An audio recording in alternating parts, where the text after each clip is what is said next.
Are you ready to balance your heart and nurture your inner strength?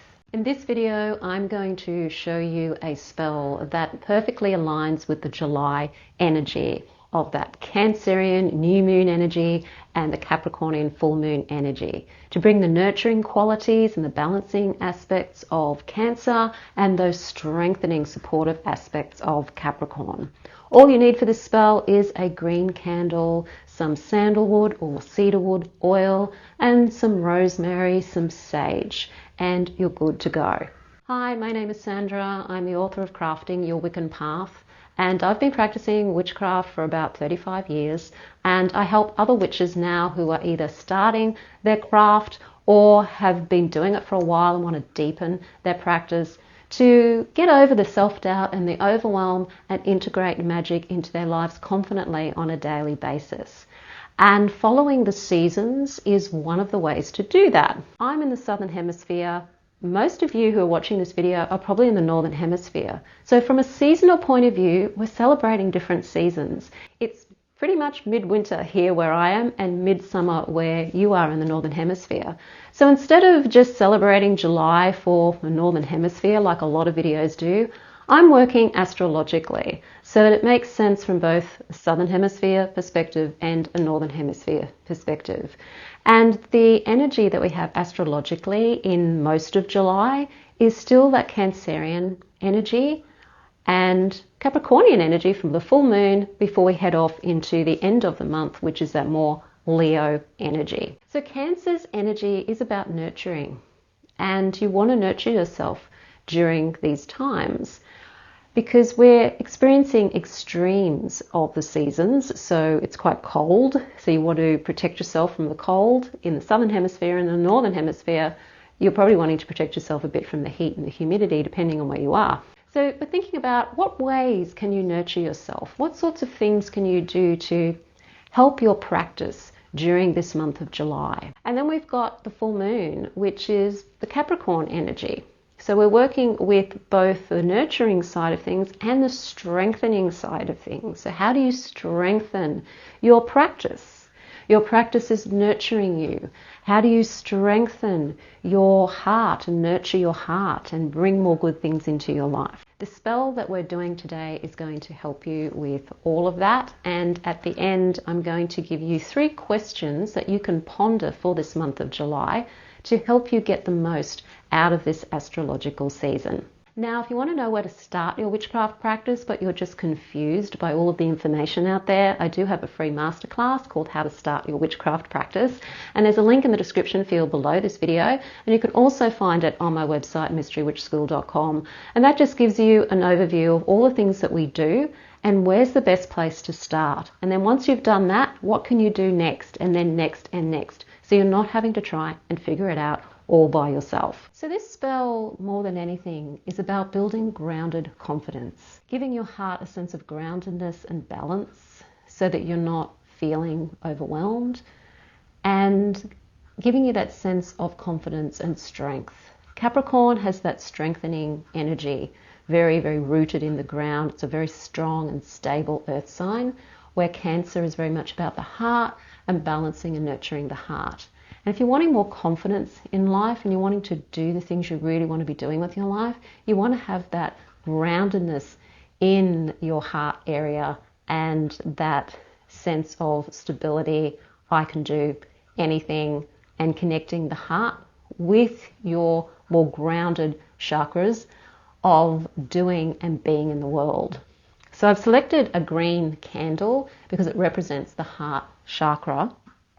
The herbs of rosemary is for protection, as well as clarity and love. Rosemary does represent love as well. Now, if you want to throw in some rose, you can certainly do that too, although today I'm not doing that. I'm also using just sage as well. So sage is a plant that is about, again, protection. It's also about cleansing and clearing as well, and it has a strong masculine energy to it. I'm using cedarwood, but you could also use sandalwood, which once again has a sense of stability about it and groundedness about it. It's one of the low notes or a bottom note of the scale of aromatherapy. So it has that very grounded energy. So we're wanting to ground ourselves in this month, but with heart. So I'm just going to prepare my candle by oiling it first. And because I'm wanting to bring these things into me, I'm going to be oiling the candle from the tip of the candle down to the base of the candle. And when you are rolling your candle in the herbs, do be aware that herbs can catch a light.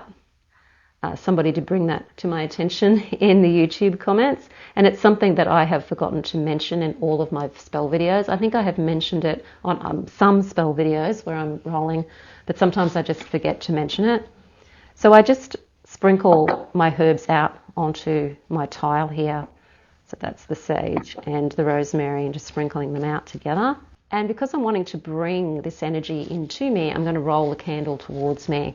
Now, particularly when you're dealing with sage and rosemary, if you do have big chunks of them on your candle, yes, you do have to be careful. That's why when you're doing candle magic, you always need to be there with the candle as it's burning down, particularly if it's covered in herbs.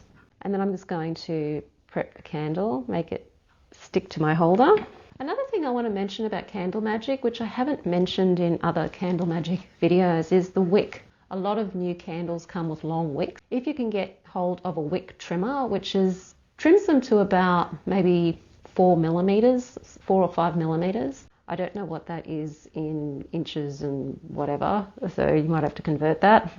But it just gives the wick a particular length so that it doesn't fizzle out if it's too long or too short. And it gives the candle better burning if the wick is at a particular length. So you're focusing on the heart chakra. So just imagine that there's roots going down from your spine down into the ground, really grounding you. Feel the weight of the earth underneath you and feel connected to the earth underneath you. And then when you're feeling grounded and connected, focus on the heart chakra. And imagine this beautiful green light or pink light in the heart chakra, getting bigger and bigger and bigger and bigger till it totally surrounds you like a cocoon. And you can project that energy out around you to also go around your spell materials, your altar, and that feel into that heart space, seeing that beautiful rosy pink light or that green light, and just tune into what that feels like and how that makes you feel. And then when you're ready, light your candle.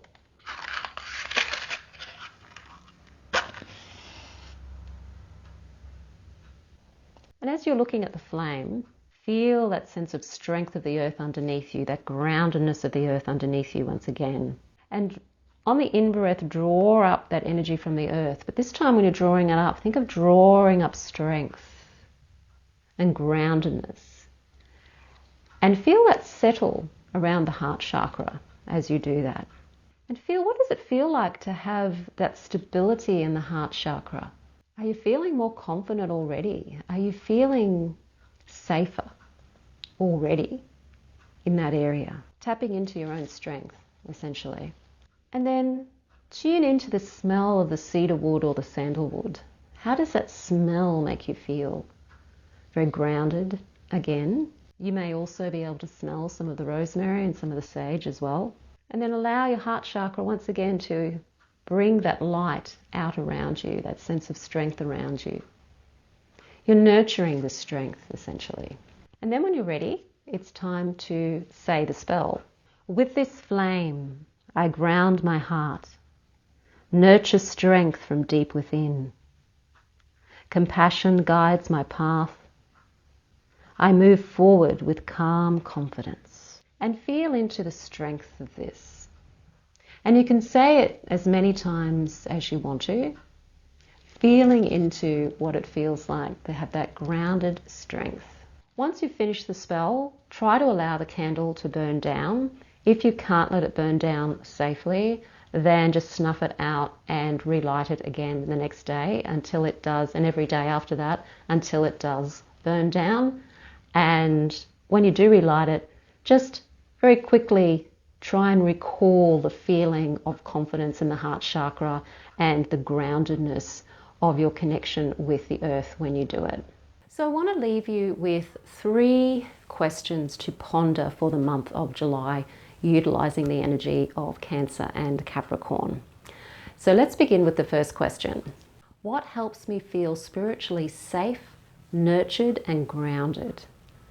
Have a think about it. What practices do you do that helps you feel that way? Do you do spells to help you feel that way? Do you wear particular types of jewelry that helps you feel that way? Do you have affirmations that you use? Do you have connections with deities that you utilize? What helps you feel that safety on a daily basis? And if you don't have anything that helps you with that, what could you use to help you with that? Second question. So what structure or routine would support your growth this month? A daily practice, perhaps, where you light a candle every day, call in the god and goddess, maybe do a little bit of meditation, think about what you want to do that day and set intentions. Could it be that kind of a practice? Could it be just going out in nature more, maybe going for a walk, or just going outside and grounding yourself in the earth? What could you make a routine or a practice to help connect you to your witchiness and to who you truly are on that magical spiritual level? And the last question, question number 3, is how can you embody the witch you're becoming in your daily life? What can you do that helps you feel more witchy? Going back to the daily practice, maybe wearing significant jewelry, carrying something with you that helps remind you of your witchiness. Some people wear clothing that helps remind them of their witchiness. What can you do? It doesn't have to be big and grand. You don't have to be, running around wearing particular clothes and robes or anything like that. It could be something really, really simple. But what can you do that helps you feel that way? Could it be having some sacred art around the place, or something on the fridge, a picture? Could it be having some crystals around the place? What is it that could help you really feel into your witchiness as a reminder of who and what you are?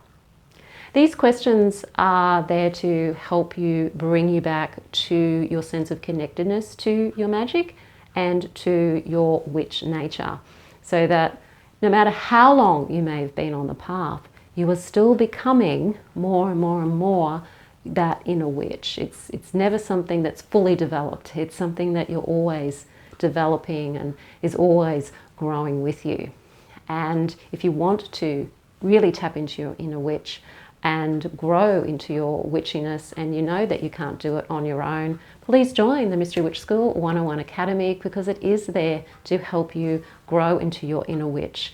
Learn the practices that witches do in an environment that takes you right from the very beginning and takes you through each of the practices in a way that's going to work for you in your own time and your own pace, as well as have my guidance along the way. So if you have any questions, I will answer those questions. And we also get together as a community once a month for the new moon and guided meditations. And you've got the Facebook group there too, if you're a Facebook person and you want to have conversations with people or even meet and buddy up with somebody to help you in your craft. That course is the Mystery Witch School 101 Academy. It's a 12-month course. You can take longer than that to do, but it will give you that grounding and that depth that you may be looking for in your practice. The course comes with 2 other bonus courses. One is how to start a daily practice, so it sets you up with a daily practice. And the other course is the Witch's Guide to Magic, which is the course that gives you 100 spells covering all sorts of things like love and romance, prosperity, success, health and wellness, and defense and protection magic. So it gives you the spells, and of course you can modify them as you learn more about magic in the Mystery Witch School 101 Academy, and bring magic into your life on a daily basis.